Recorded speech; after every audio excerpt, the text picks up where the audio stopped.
O que é um ayatollah? Essa palavra aparece muito associada ao governo do Irã, mas na verdade existem várias pessoas com esse título pelo mundo, né? No Iraque, no Líbano, no Paquistão. E na verdade esse título nem é aplicado a todo o mundo islâmico, né? Ele tem a ver com uma corrente mais específica dentro do Islã, que é o xiismo duodecimano. Então, para começar a entender isso, né, e entender consequentemente o esquema e a lógica política do Irã, né, política religiosa, a gente precisa começar falando sobre o básico, que é sobre o que é o xiismo. E basicamente o xiismo é uma corrente do Islã que começa a se desenvolver logo depois da morte de Maomé, em 632, né, 632 depois de Cristo. O que acontece é que na ausência do profeta, a comunidade começa a discutir sobre quem que deveria assumir como novo líder. E aí um grupo que está na origem do que hoje a gente chama de sunitas, né, decide que o sucessor de Maomé deveria ser escolhido pelos próprios líderes da comunidade. E o primeiro líder assim escolhido, né, ou seja, o primeiro califa, que significa sucessor, é o Abu Bakr, né, que era o sogro de Maomé e um dos seus companheiros mais próximos. Já outro grupo toma uma posição diferente, que é a de que o cargo de liderança máximo deveria permanecer na família mais estreita ali de Maomé,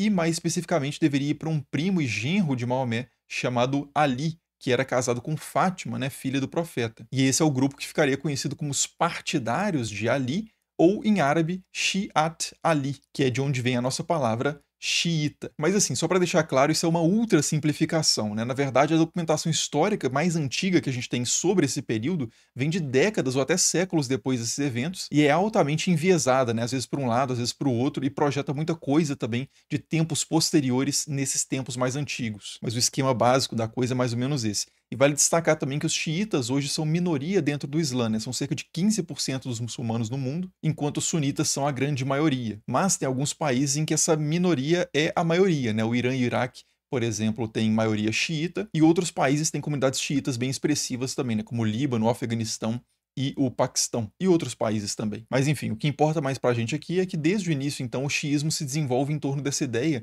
de que a liderança legítima da comunidade muçulmana deveria ter passado para o Ali e depois dele para os seus descendentes. E é aqui que a gente entra no conceito de imã, que é fundamental para a gente entender o papel dos ayatollahs, especialmente ali no Irã. É que no xiismo, os imãs são justamente esses líderes legítimos da comunidade muçulmana, né, descendentes de Ali e de Fátima, que teriam uma autoridade e um conhecimento especial não só para guiar politicamente o grupo, mas também para interpretar corretamente o Alcorão e aplicar as instruções divinas ali a qualquer tempo e espaço, né? Fazer uma leitura dos textos da tradição e fazer a aplicação à situação nova que está dada. Só que tem um detalhe, né? Apesar de todos os xiitas concordarem com essa ideia do imã como líder absoluto e infalível, nem todos os xiitas historicamente concordaram sobre quem era verdadeiramente um imã. Quer dizer, dentro do xiismo existem várias correntes diferentes que discordam sobre quantos imãs existiram e quais foram eles exatamente. Nesse ponto, a corrente majoritária hoje, disparado, é a dos duodecimanos, né, que são quase 90% dos xiitas no planeta. E eles são chamados assim, né, de duodecimanos, porque na visão desse grupo, o último imã teria sido justamente o 12º, né, ou duodécimo, que é o Muhammad al-Mahdi, nascido no 9º século depois de Cristo. Mas assim, né, como assim 9º século depois de Cristo? Depois dele não teve outro imã? Então, para os duodecimanos, não,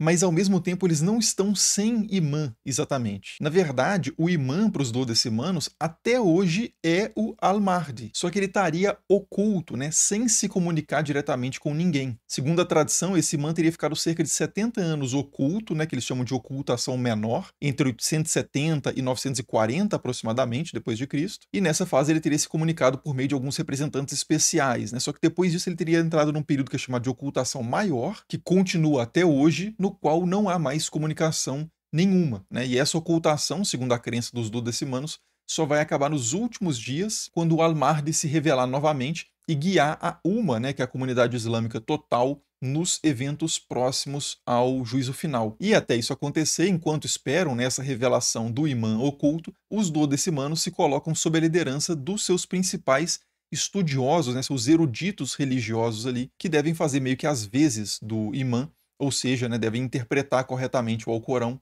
e a vontade de Deus. E é justamente aí que entram os ayatolás. A palavra ayatolá vem do árabe ayat Allah, que significa algo como sinal de Deus, e esse é o título que alguns estudiosos xiitas duodecimanos do mais alto nível recebem. São eles que têm a maior autoridade para fazer interpretações da lei islâmica e para emitir pronunciamentos também sobre questões de prática religiosa e de comportamento para as comunidades vinculadas a eles. E vale dizer que nem todos os ayatolás têm exatamente o mesmo prestígio, né? Entre os ayatolás tem os ayatollah al-uzma, ou seja, os grandes sinais de Deus, que são os ayatolás mais elevados na hierarquia. O Ayatollah Khomeini, né, o primeiro líder supremo do Irã, por exemplo, era considerado um ayatollah al-uzma. Agora, é importante entender também, né, como eu já antecipei, que os ayatolás não existem só no Irã, né? Em vários países existem ayatolás. Tem muitos ayatolás importantes no Iraque, por exemplo, que é um lugar de referência ali, de muitos centros de estudo, dos mais prestigiados do mundo xiita. Tem ayatolás no Líbano também, no Afeganistão, no Paquistão, e basicamente em qualquer lugar onde exista uma comunidade expressiva xiita, existe ali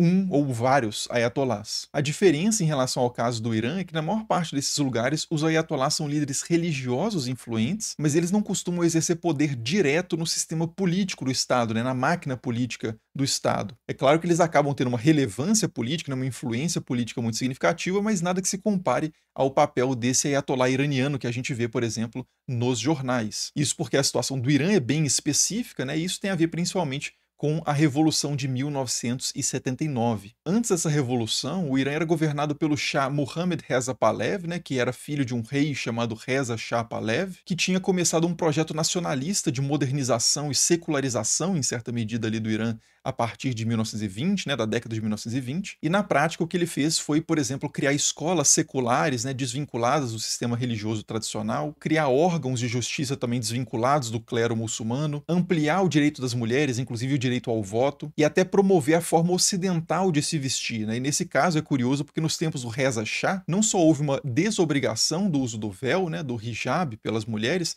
mas na verdade houve uma proibição ativa do uso dessa peça, com a polícia mesmo instruída a tirar o hijab das mulheres à força na rua. Então, assim, foram medidas bem amplas e complexas, né, impostas de forma bem autoritária, né? Goste ou não das medidas, o fato é que a aplicação delas foi bastante vertical, né, de cima para baixo, e elas envolveram também reformas agrárias, né, trabalhistas, privatizações e uma série de coisas em vários setores da sociedade que alguns na região ali aprovaram e outros simplesmente abominaram. E nesse contexto de tensão crescente ali do governo com vários setores da população, né, algumas lideranças de oposição começaram a ganhar força, entre elas um ayatolá chamado Ruhollah Khomeini, né, o famoso Ayatollah Khomeini. E um dos diferenciais do Khomeini é que ele defendia uma teoria política bem particular dentro do xiismo que ficou conhecido como Velayat-e-Faqih, algo como tutela do jurista. A ideia básica da Velayat-e-Faqih é que na ausência do 12º imã, que como a gente viu é considerado como estando oculto, né, e que só deve aparecer no fim dos tempos, a comunidade xiita deveria ser governada pelos estudiosos religiosos mais qualificados, né, os faqih, que são os especialistas em jurisprudência islâmica, né, e entre eles, claro,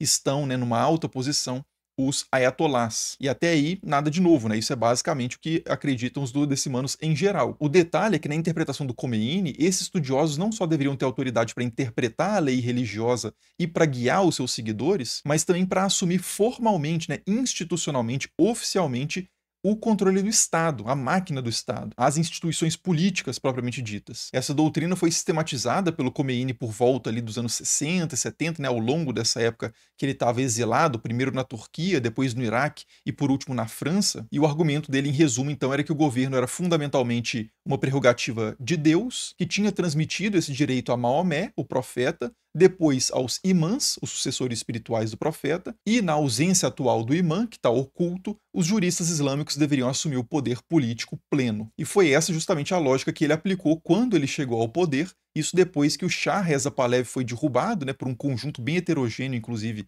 de várias forças ali nacionais, que iam desde liberais seculares até marxistas, passando pelo clero xiita. Então essas várias forças se articularam para derrubar o Shah, mas depois que ele foi derrubado, quem assumiu o protagonismo total foi de fato esse grupo dos clérigos xiitas, e nesse contexto então o Khomeini volta do exílio, isso em 1979, né, 1979, e assume a liderança política. Primeiro ele compõe um governo provisório, depois ele cria, por meio de um referendo, a República Islâmica do Irã, que é como o país é conhecido até hoje, e aprova em 1979 ainda, né, no finalzinho ali em dezembro, uma constituição baseada na Velayat-e-Faqih, que o coloca então como líder supremo. Mas detalhe, né, líder supremo não significa líder único, porque a partir daí, a partir dessa revolução de 79, o Irã passou também a ter um presidente democraticamente eleito, né, eleito por voto direto. Atualmente esse presidente é o Masoud Pezeshkian, né, que assumiu em 2024, mas antes dele teve o Mahmoud Ahmadinejad, né, que ficou muito conhecido por aqui por ter expandido o programa nuclear iraniano e também por ter se envolvido em uma série de atritos diplomáticos, né, que apareciam o tempo inteiro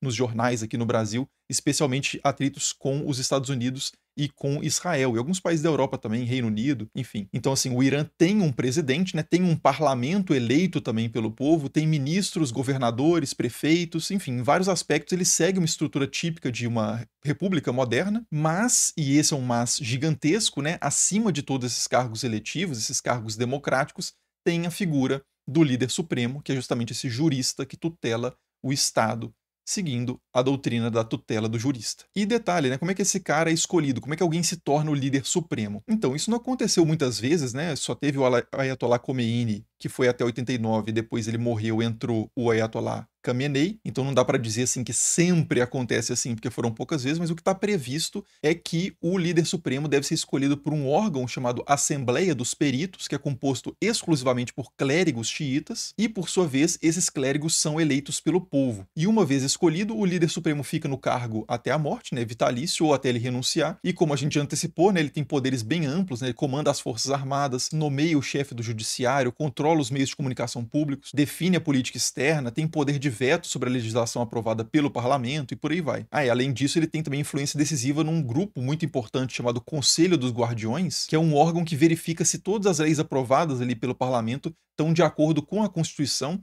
e, mais importante, né, com a Sharia, com a lei islâmica. Então, assim, dá para falar em certo sentido assim de democracia no Irã, mas não é de forma alguma uma democracia plena. Ela só vai até onde a teocracia, por assim dizer, permite, né? Até onde os intérpretes autorizados da lei e da vontade divina permitem. Por exemplo, o presidente é democraticamente eleito? É, mas todos os candidatos precisam ser aprovados previamente pelo Conselho dos Guardiões, que é controlado pelo líder supremo, e o próprio líder supremo também pode barrar ali as ações do chefe do executivo a qualquer momento. Na prática, há realmente uma subordinação do executivo e de todos os poderes a essa estrutura de matriz fundamentalmente religiosa. Então, resumindo, o que é um ayatollah? Né? O ayatollah é uma autoridade elevada no estudo da jurisprudência islâmica, presente especialmente no contexto do xiismo duodecimano, e no Irã, desde 1979, os ayatollahs estão totalmente integrados na política de Estado e um deles exerce o cargo de líder supremo do país. Né? Basicamente,